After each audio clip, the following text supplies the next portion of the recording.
सनत कुमार जी कहते हैं, मुनीश्वर, एक समय हिरण्यक्ष पुत्र अंधक अपने भाइयों के साथ विहार में संलग्न था। उसी समय उनके कामासक्त गंधर्व भाइयों ने उनसे कहा, अरे अंधे, तुम्हें तो अब राज्य से क्या प्रयोजन। हिरण्याक्ष तो मूर्ख था, जो उसने घोर तप द्वारा शंकर जी प्रसन्न करके भी जैसे कुरूप, बेडौल, कुलप्रिय और नेत्रहीन को प्राप्त किया, ऐसे तुम राज्य के भागी तो हो नहीं सकते। क्योंकि भला तुम्हें विचार करो कि कहीं दूसरे से उत्पन्न हुआ पुत्र भी राज्य पाता है।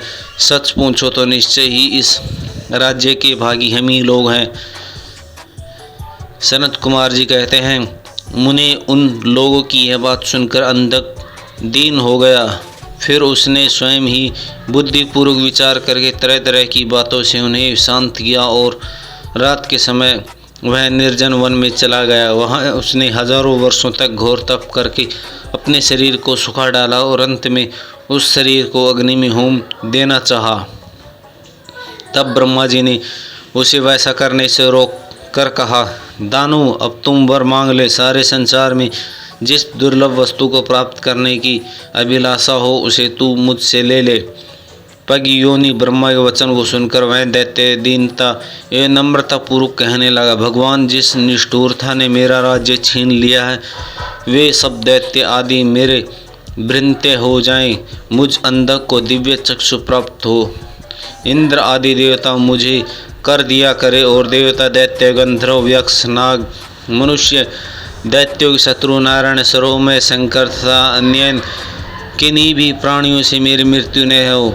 उनसे उस अत्यंत दारुण वचन सुनकर ब्रह्मा जी आशंकित हो उठे और उससे बोले। ब्रह्मा जी ने कहा, दैत्येंद्र, ये सारी बातें तो हो जाएंगी, किंतु तू अपने विनाश का कोई कारण भी तो स्वीकार कर ले। क्योंकि जगत में कोई ऐसा प्राणी न हुआ है और न आगे होगा ही जो काल के गिलास में न गया हो। फिर तुम जैसे सत्पुरुषों को तो अत्यंत लंबे जीवन का विचार त्याग ही देना चाहिए। ब्रह्मा के इस अनुभय निरे वचन को सुनकर वह दैत्य पुनः बोला। अंधक ने कहा, प्रभु, 3 कालों में जो उत्तम, मध्यम, नीचम नारियां होती हैं, उन्हीं नारियों में कोई रत्नभूता नारी मेरी भी जननी होगी। वह मनुष्य लोक के लिए दुर्लभ तथा शरीर, मन और वचन से भी अगम्य है। उनमें राक्षस भाव के कारण जब मेरी काम भावना उत्पन्न हो जाए तभी मेरा नाश हो।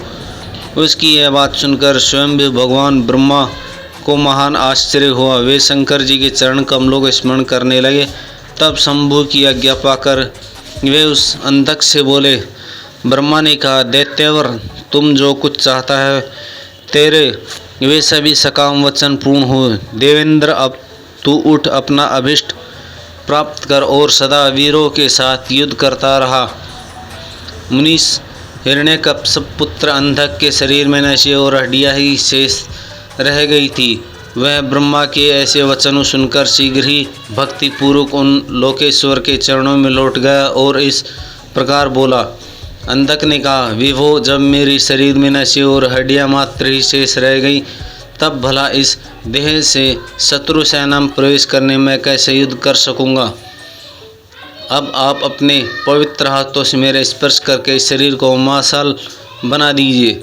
सनत कुमार जी कहते हैं, मैं से अंधक की प्रार्थना सुनकर ब्रह्मा जी अपने हाथ से उसके शरीर के स्पर्श किया और फिर वे मुनि गणों तथा सिद्ध समूह से भली भांति पूजित हो देवताओं के साथ अपने धाम को चले गए। ब्रह्मा के स्पर्श करते ही उस दैत्यराज का शरीर भरा पूरा हो गया, जिससे उसमें बल का संचार हो आया और तथा नेत्रों के प्राप्त हो जाने से वह सुंदर दिखने लगा। तब उसने प्रसन्नतापूर्वक अपने नगर में प्रवेश किया। उस समय प्रहलाद आदि श्रेष्ठ दानवों ने जब उसे वरदान प्राप्त करके आया हुआ जाना, तब वे सारा राज्य उसे समर्पित करके उसके वशवर्ती भृत्य को गए। तदंतर अंधक सेना और भृत्य वर्ग को साथ वे स्वर्गलोक को जीतने के लिए गया। वहाँ संग्राम में समस्त देवताओं को पराजित करके उसने वज्रधारी इंद्र को अपना करद बना लिया। उसने यत्र तत्र बहुत सी लड़ाइयाँ लड़कर नागों, श्रवणों, श्रेष्ठ राक्षसों, गंधर्वों, यक्षों, मनुष्य, बड़े बड़े पर्वतों, वृक्षों और सिंह आदि समस्त चौपाइयों भी जीत लिया, यहाँ तक कि उसने चराचर त्रिलोक को अपने वश में कर लिया। तदंतर वह रसाताल में, भूतल पर तथा स्वर्ग में जितनी सुंदर रूप वाली स्त्रियाँ थी, उनमें हजारों को वे अत्यंत दर्शनीय तथा अपने अनुकूल थी, साथ लेकर विभिन्न पर्वतों पर तथा नदियों के रमणीय तटों पर व्यवहार करने लगा। दैत्यराज अंधक सदा दुष्टों का संग करता था। उसने बुद्धि मत से अंधी हो गई थी। जिस मूढ़ को इसका कुछ विज्ञान नहीं रह गया कि परलोक में आत्मा को सुख देने वाला भी कोई कर्म करना चाहिए, इस प्रकार वह महामानवी दैत्य उन्मत्त हो और अपने सारे प्रधान पुत्रों को कुरुवाद से पराजित करके दैत्यों सहित संपूर्ण वैदिक धर्मों का विनाश करता हुआ विचरण करने लगा। वह धन के मद से विभूषित हो वेद वेदता, ब्राह्मणों और गुरु आदि किसी को भी नहीं मानता था। प्रारब्ध से उसकी आयु समाप्त हो चुकी थी, इसी से वह स्वेच्छाचार से प्रयुक्त हो व्यर्थ ही अपनी आयु के शेष दिन गवाता हुआ रमण कर रहा था। उस दानव श्रेष्ठ को 3 मंत्री थे, जिनका नाम दुर्योधन, वैश्य और हस्ती। एक समय उन तीनों उस पर्वत की रमणीय स्थान पर एक परम रूपवती नारी को देखा। उसे देखकर वे शीघ्रगामी श्रेष्ठ दैत्य हर्षगमन हो तुरंत ही महादैत्यपति वीरवर अंधक के पास पहुँचे और बड़े प्रेम से उसे देखी हुई घटना का वर्णन करने लगे। मंत्रियों ने कहा, दैत्येंद्र, यहाँ एक गुफा के भीतर हमने एक मुनि को देखा। वह ध्यानस्थ होने के कारण उसके नेत्र बंद है। वह बड़ा रूपवान है। उसके मस्तक पर अर्धचंद्र की कला अपनी छटा बिखेर रही है और कमर के गजेंद्र की खाल बंधी हुई है। बड़े बड़े नाग उसके सारे शरीर में लपटे हुए हैं। खोपड़ियों की माला ही उसका जटाधारी का आभूषण है। उसके हाथों में त्रिशूल है तथा एक विशाल धनुष, बाण और तुरीण भी वह धारण की हुई है। उसका अक्षसूत्र स्पष्ट दिख रहा है। उसके 4 भुजाएं तथा लंबी लंबी जटाएं, वह खड्ग, त्रिशूल और ललकुट धारण किए हुए है। उसकी आकृति अत्यंत गौर और उस पर भस्म का अनुलेप लगा हुआ है। वह अपने उत्कृष्ट तेज से सुशोभित हो रहा है। इस प्रकार उस श्रेष्ठ तपस्वी का सारा वेश ही अद्भुत है। उसमें थोड़ी भी दूर पर हमने एक और पुरुष को देखा जो विकराल वानर सा है। उसका मुख बड़ा भयंकर है। वह अभी आयुध धारण किए हुए, परंतु उसका हाथ रुक्ष है। वह उस तपस्वी की रक्षा में तत्पर है। उसके पास ही एक बूढ़ा सफ़ेद रंग का बैल भी बैठा है। उस बैठे हुए तपस्वी की पार्श्वभाग हमने एक शुभ लक्षणा संपन्न नारी को भी देखा। वह भूतल पर रत्न स्वरूप है। उसका रूप बड़ा मनोरम है और तरुणी होने कारण वह मन को मोह लेती है। मृंगे, मोती, मणि, सुवर्णा, रत्न और उत्तम वस्त्रों से वह सुसज्जित है। उसमें गले में सुंदर मालाएं लटक रही हैं। कहाँ तक कहें, उस इतनी सुंदर है कि उसने एक बार देख लिया, उसी को नेत्र धारण करना सफल है। उसे फिर इस लोक में अन्य वस्तुओं के देखने की क्या प्रयोजन। वह दिव्य नारी पुण्यात्मा मुनीश्वर महेश्वर की मान्य एवं प्रियात्मा भार्य है। देवेंद्र, आप तो उत्तमोत्तम रत्नों द्वारा उपभोग करने वाले हैं, अतः उसे अपने यहाँ बुलाकर देखिए, वह आपके भी देखने योग्य हैं। सनत कुमार जी कहते हैं, मुनि श्रेष्ठ मंत्रियों के उन वचनों को सुनकर दैत्यराज अंधक कामातुर हो उठा। उसके सारे शरीर में कंप छा गया। फिर तो उसने तुरंत ही दुर्योधन आदि को उस मुनि के परम भेजा। मंत्रियों ने वहां जाकर मुनीश्वर को प्रणाम करके उसने अंधकासुर का संदेश कहा तथा बलदेव में शिवजी का उत्तम सुनकर वह लौटकर अंधक से बोले, मंत्रियों, ने कहा, राजन आप तो संपूर्ण दैत्यों के स्वामी हैं। फिर उस महान पराक्रम वीर का तपस्वी मुनि ने अपनी बुद्धि से त्रिलोक को तृष्ण समान समझकर हंसते हुए आपके लिए ऐसी बातें कही हैं। उसका निशाचर का शौर्य और धैर्य अस्थिर है। वह दानव कृपण, सत्यहीन, क्रूर, कृतधन और सदा ही पाप कर्म करने वाला है। क्या उसे सूर्य पुत्र यम का भय नहीं है? कहा तो मैं भी मेरे दारुण शास्त्र और मृत्यु को भी यस्त्र कर देने वाला युद्ध, और कहाँ वह वानर का सा मुख वाला डरपोक निशाचर जिसके सारे अंग बूढ़े पे से जर्जर हो गए हैं। कहाँ मेरा यह स्वरूप, और कहाँ तेरी मंदभाग्यता। तेरी सेना भी तो नहीं के बराबर ही है। फिर भी यदि तुझसे कुछ सार्थ हो तो युद्ध के लिए तैयार हो जा और आकर कुछ अपनी करतूत दिखा। तेरे पास तू जैसे पापियों का विनाश करने वाला वज्र सरीखा भयंकर शस्त्र है, और तेरा शरीर तो कमल के समान कोमल है। ऐसी दशा में विचार करके तुझे जो रुचिकर प्रतीत हो वह कर। सनत कुमार जी कहते हैं, मुनीश्वर मंत्रियों की यह बात सुनकर माता पार्वती पर मोहित हुआ। वह कामांध राक्षस विनाश सेना लेकर चल दिए और वहां पहुंचकर नंदीश्वर से युद्ध करने लगा। बड़ा भयंकर युद्ध हुआ। उस समय युद्ध स्थल में चर्बी, मज्जा, मांस और रक्त की कीच मच गई। वहां सिर कटे हुए धड़ नाच रहे थे और कच्चा मांस रखने वाले जानवर चारों ओर व्याप्त हो गए थे, जिससे वह बड़ा भयंकर लग रहा था। थोड़ी देर में दैत्य भाग खड़े हुए।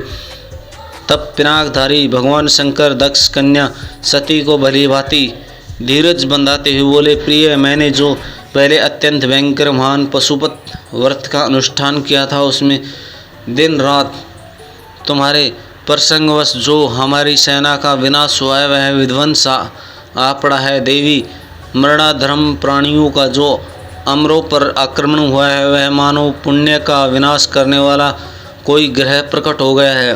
अतः अब मेरे पुनः किसी निर्जन वन में जाकर उस परम उद्धत दिव्य व्रत का दीक्षा लूँ और उस कठिन व्रत का अनुष्ठान करूँगा। सुंदरी, तुम्हारा शोक और भय दूर हो जाना चाहिए। संत कुमार जी कहते हैं, मुने इतना कहकर उग्र प्रभावशाली महात्मा शंकर धीरज से अपना सिंगा बजाकर एक अत्यंत भयंकर पावन वन में चले गए। वहाँ वे 1000 वर्ष के लिए पशुपत व्रत के अनुष्ठान में तत्पर हो गए। इस व्रत का निभाना देवों और असुरों के शक्ति के बाहर है।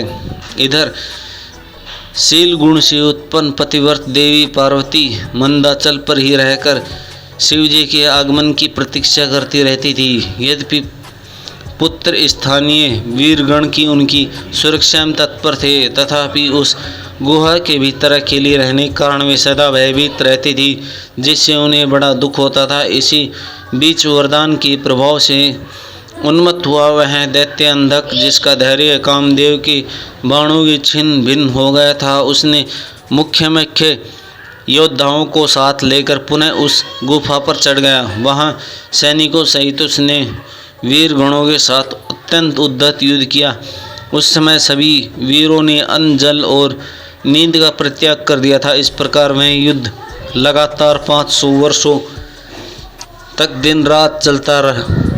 अंत में दैत्यों की भुजाओं से छूटे हुए आयुधों से प्रहार से नंदीश्वर शरीर घायल हो गया, जिससे वे गुहा द्वार पर ही गिर पड़े और मूर्छित हो गए। उनके गिरने से गुहा का सारा दरवाजा ही ढक गया, जिससे उसका खोला जाना असंभव था। फिर दैत्यों ने 2 ही घड़ी में सारे वीरगणों को अपने अस्त्रों समूह से आच्छादित कर दिया। तब पार्वती ने भगवान विष्णु और ब्रह्मा जी स्मरण किया। स्मरण करते ही ब्रह्मा जी, नारायणी, इंद्र, वैश्यानरी, यमुना, नेत्रती, वारुणी, यावी, कोबेरी, यक्षवेश्वरी, गरुड़ी आदि देवियों ने रूप में समस्त देवता, यक्ष, सिद्धि, गुहा आदि शस्त्रों से सुसज्जित होकर अपने अपने वाहनों पर सवार हो पार्वती के पास आ पहुँचे और राक्षसों के साथ भिड़ गई। कुछ समय बाद भगवान शिव भी आ गए। फिर तो घोर युद्ध हुआ। तदंतर शुक्राचार्य को संजीवनी विद्या द्वारा दैत्यों को जीवित करते देख भूतनाथ शिव जी उनको निगल गए। इससे दैत्य ढीले पड़ गए। व्यास जी अंधक महान पराक्रमी वीर और त्रिपुरा हंता शिव के महान बुद्धिमान था। सैकड़ों वरदान मिलने के कारण वह उन्मत्ता से विभूषित हो गया था। यद्यपि बहुसंख्य शस्त्रों शास्त्रों की चोट से उसका शरीर जर्जर हो गया था, फिर वे शिवजी पर विजय पाने के लिए उनसे दूसरी बार माया रची। जब प्रलयंकाली अग्नि के समान शरीर धारण करने वाले भूतनाथ त्रिपुरारी शंकर ने अपने त्रिशूल से उसे बुरी तरह छेद डाला, तब बोतल पर गिरे हुए उसके रक्तमणि से युद्ध अंधक प्रकट हो गए। उनसे सारी रणभूमि व्याप्त हो गई। वे विकृत मुख वाले भयंकर राक्षस अंधक के सुरदृश्य ही पराक्रमी थे। इस प्रकार जब पशुपति द्वारा मारे गए सैनिकों द्वारा घाव से निकले हुए अत्यंत गरम रक्त बिंदुओं से दूसरे सैनिक उत्पन्न हो गए, तब बहुत सी भुजाओं वाले ललाटों द्वारा आक्रमण होने के कारण कुपित हुए बुद्धिमान भगवान विष्णु ने प्रथम नाथ शिव को बुलाकर योग बल से एक ऐसा अजय स्त्री रूप धारण किया जिसका मुख विकृत था और रूप उग्र विकराल और कंकाल मात्र था। वह स्त्री रूप शंभु के कान से निकला। जब उन देवी ने रणभूमि में उपस्थित होकर अपने युगल चरणों से पृथ्वी को अलंकृत किया, तब सभी देवता उनकी स्तुति करने लगे। तत्पश्चात भगवान ने उनकी बुद्धि को प्रेरित किया। फिर तो वे क्षुधातुर अपने रण के मुहाने पर उन सैनिकों को तथा दैत्यों के शरीर से निकले हुए अत्यंत गरम रुद्रिका को पान करने लगी, जिससे रक्ताओं को उत्पन्न होने बंद हो गए। तदंतर एकमात्र अंधक ही बच गया। यद्यपि उससे शरीर का रक्त सूख गया, तथापि वह अपने कुलोचित सनातन छात्र धर्म का स्मरण करके विनाशी भगवान शंकर के साथ भयंकर थप्पड़ों से वज्र सदृश जानुओं और चरणों से वज्र का, नाक से मुख, भुजा और सिरों से संग्राम करता हुआ तब प्रथम नाथ शिव ने रणभूमि में उसका हृदय विदीर्ण करने उसे शांत कर दिया। फिर त्रिशूल भोंककर उसे रणभूमि के समान ऊपर उठा लिया, जिससे उसे जर्जर शरीर नीचे को लटक रहा था। सूर्य की किरणों ने सुखा दिया। पवन के झोंकों से युक्त मेघों ने मूसलाधार जल बरसा कर उसे गीला कर दिया। हिमखंड के समान शीतल चंद्रमा की किरण से उसकी विकीर्ण कर दिया। फिर भी उसे दैत्यराज ने अपने वर्णों को परित्याग नहीं किया। उसने अपने विशेष रूप से शिवजी का स्तुति किया। तब करुणा के अगाध सागर शंभु हो उसे प्रेम पूर्वक गणाध्यक्ष का पद प्रदान कर दिया। तत्पश्चात युद्ध के समाप्त हो जाने के लोकपालों ने नाना प्रकार की भार्ग भीरते स्तोत्र द्वारा विधि पूर्वक शिव जी की अर्चना की और हर्ष हुए ब्रह्मा विष्णु आदि देवों ने गंधर्व झुकाकर उत्तमोत्तम स्तुति द्वारा उनका स्तोत्र किया। फिर जय जयकार करते हुए वे आनंद बनाने लगे। तदंतर शिव की उन सबको साथ लेकर आनंद पूर्वक गिरिराज की गुफा लौट गए। वहाँ उन्होंने अपने ही अंशभूत पूजनीय देवताओं को नाना प्रकार की भेंट समर्पित कर उन्हें विदा किया और स्वयं मुदित हुए गिरिराज कुमारी के साथ उत्तमोत्तम लीलाएं करने लगे।